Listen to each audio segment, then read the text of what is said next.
Welcome to Editing Markups via Web. In this video, you'll learn how to edit markups via a web browser. As we placed markups on a sheet in the previous lesson, you may have noticed an action menu appear. One of those actions is the ability to edit a markup. If we click Edit, a dialog appears on the side, listing editable attributes pertaining to the selected markup.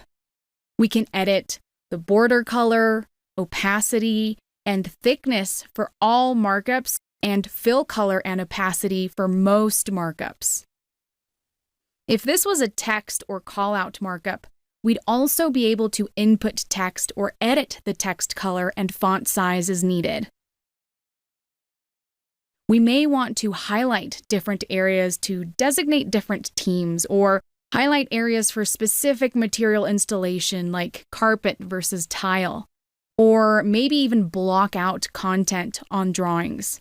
In this case, we recommend setting color coding standards with your team beforehand.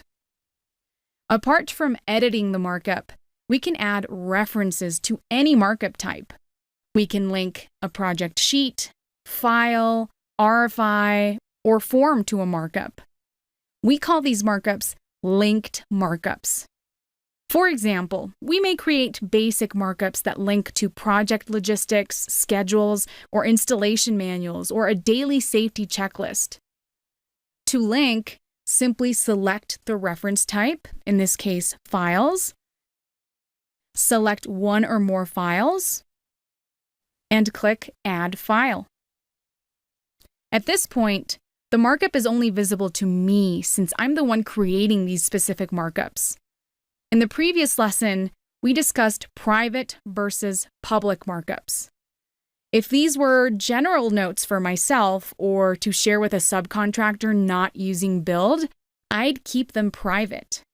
But if we were, for example, designating changes, redlining, or communicating safety hazards on the job site, we'd make them public.